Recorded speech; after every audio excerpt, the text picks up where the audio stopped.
South India Shopping Mall, The Wedding Mantra, Sarikotta Wedding Collection, South India Shopping Mall. అవునన్నయ్య, ఆ వరమను ఎలా గుర్తుపట్టడం? కాగల కార్యం తీర్చడానికి అరుగో గంధర్వులు సిద్ధంగా ఉన్నారు.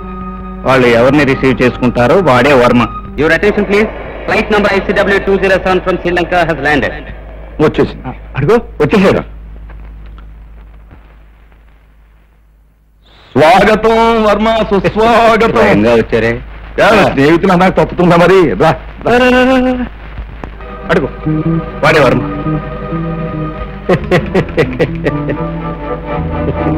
మధ్యదారిలో తప్పించడానికి మంచి ప్లాన్ వేసినట్టున్నారు. డబ్బు మనుషులు, మా స్నేహం కోసం బతికే మనుషులు. మరి ఆ డబ్బు ఇక్కడికే తీసుకురావచ్చుగా. అది మర్యాద. మా ఇంటికి వచ్చి నువ్వు పూట ఫోన్ చేయొచ్చుగా. ముందు ఆతిథ్యం, తర్వాత బిజినెస్. మరీ అంత అనుమానిస్తే నువ్వు పీల్చే గాలి కూడా విషయం అయిపోతున్నాయా? ఏదో పరాయి వాళ్ళ మాట్లాడతాయండి. నేను అంత తెలివి తక్కువగా లేనులే. ఎందుకైనా మంచిదని తోడు తెచ్చుకున్నాను. మరేం తప్పు లేదు. నీ జాగ్రత్త మీద నువ్వుండు, మా నీతి మీద మేముంటాం.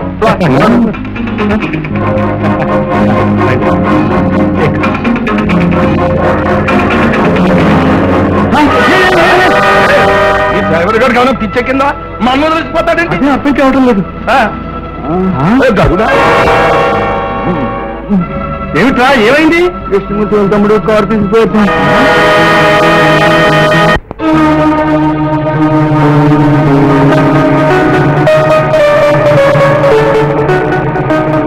కొన్ని సంవత్సరాల క్రితం చేసిన తప్పును దిద్దుకునే అవకాశం వచ్చింది. మర్యాదగా కోర్టుకొచ్చి నిజం ఒప్పుకో, లేదా కష్టం. అంత తేలిగ్గా మీకు దొరికిపోవడానికి నేను అంత వ్యర్థం అనుకున్నారా? మర్యాదగా కారు ఆపు, లేదా మీరు చేస్తారు.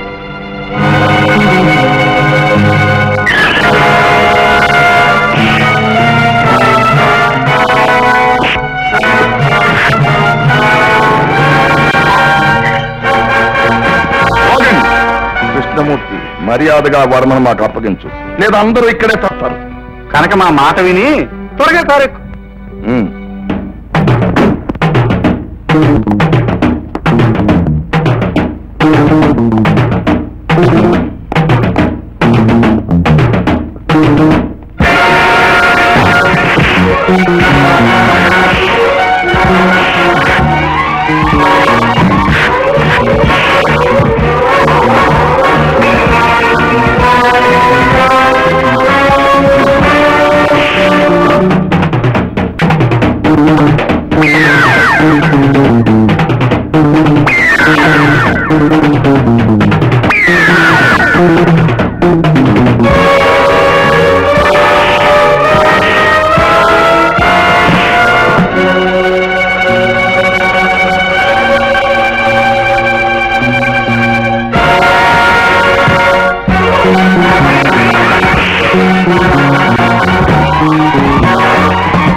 మీ మేధస్సు అన్ని ఆలోచించి వీడు చేసిన నేరాలకి శిక్ష వేయగలిగితే మీ న్యాయస్థానం విలువ పెరుగుతుంది, మీ చట్టం మీద ప్రజలకు గౌరవం పెరుగుతుంది, అన్యాయానికి కనువిప్పు కలుగుతుంది, చచ్చిన న్యాయం బ్రతుకుతుంది.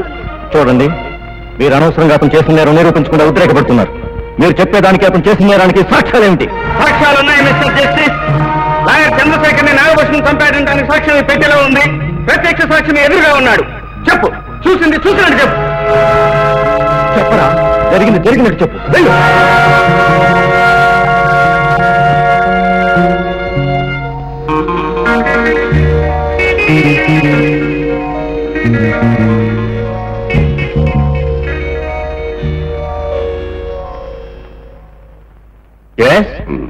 భూషయ్య, గరుత్మంతరావు కలిసి రంగనాయకులు గారి ఆస్తి కాజేశారు. లాయర్ చంద్రశేఖరం గారు ఆ కేసు వాదిస్తున్నారనే కోపంతో భూషయ్య వారిని హత్య చేస్తుండగా నేను ఫోటో తీశాను. బ్లాక్మెయిల్ చేశానని నాకు ఎక్కువ డబ్బు ఇచ్చారు. నేను సెలం వెళ్ళిపోయాను. విన్నారా మిస్టర్ జస్టిస్? నల్లకోటు వేసుకున్న ధర్మాన్ని కాపాడుతానని, న్యాయాన్ని నిలబెడతానని నిత్యం మీ మధ్య తిరిగే వ్యక్తి హత్య చేయబడితే మీ న్యాయస్థానం ఏం చేసింది? ఒక కేసు వాదిస్తుండగా ఆ హత్య జరిగితే ఆ కేసుకు, ఆ లాయర్ హత్యకు సంబంధం ఉండవచ్చుననే కనీస ఆలోచన కూడా లేకుండా భార్య శీలవతి కాదని అబద్ధపు వాదనలు నమ్మి ఆమె శిక్షార్హురాలని, శిక్షా స్మృతిలోని సెక్షన్లన్నింటినీ పరిశోధించి ఆమెను కటకటాల వెనక్కి నెట్టారు. మా ఆస్తి పోయిందనడానికి ఆ ఫైలు, మా అత్తయ్య నిర్దోషి అని చెప్పడానికి ఆ ఫోటోలే ప్రత్యక్ష సాక్ష్యం. కానీ ఆ రోజు మీ న్యాయస్థానం మరోలా తీర్పు చెప్పింది. ఆ ఇల్లాలు భర్తను పోగొట్టుకున్న బాధతో పాటు అయిన వాళ్ళందరూ అసహించుకుంటుంటే జైల్లోనూ, విడుదలయ్యాక ఈ సమాజంలోనూ ఎలా బ్రతికిందో ఆలోచించండి. తప్పుడు సాక్ష్యాల మీద ఆధారపడి మీ న్యాయస్థానం ఇచ్చిన తీర్పు ఎంత దారుణానికి దారి తీసిందో చూడండి. ఇప్పుడు మీరు ప్రకటించే పశ్చాత్తాపంతో గడిచిపోయిన ఆమె జీవితాన్ని మళ్ళీ ఇవ్వగలరా? రాలిపోయిన సౌభాగ్యాన్ని సమకూర్చగలరా? ఇన్ని సంవత్సరాలుగా నెత్తి మీద పెట్టుకు మోసిన నిందన బద్దలు కొట్టగలరా? చెప్పండి, చెప్పండి న్యాయమూర్తి గారు. ఆమె స్థానంలో మీరు నిలబడి ఆ రోజు మీ న్యాయస్థానం ఇచ్చిన తీర్పు న్యాయమో అన్యాయమో ఇప్పుడు మీరే తీర్పు చెప్పండి. వాళ్ళేం చెప్తారు, నేను చెప్తాను.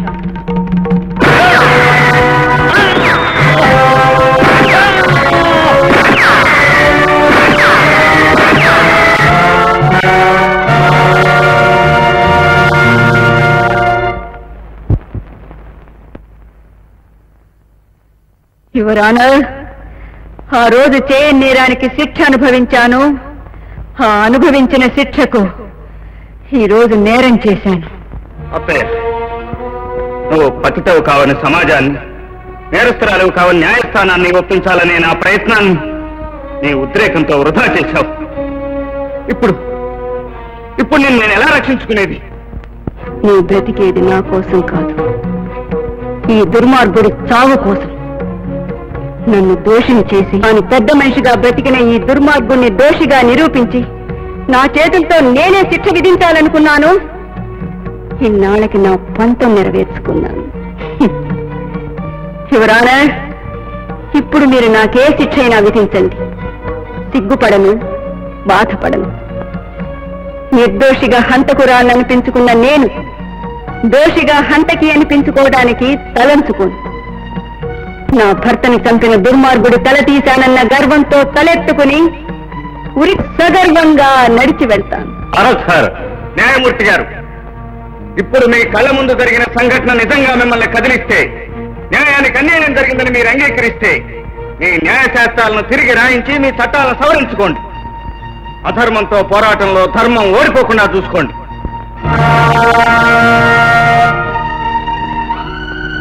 అత్తయ్య, మహాప్రస్థానానికి వెళ్ళేది నేను. అటు చూడు, నీ వెనక నీ భుజం మీద వీళ్ళందరి జీవితాలు ఆధారపడి పోరాటం ఇంకా పూర్తిగా లేదు కృష్ణమూర్తి.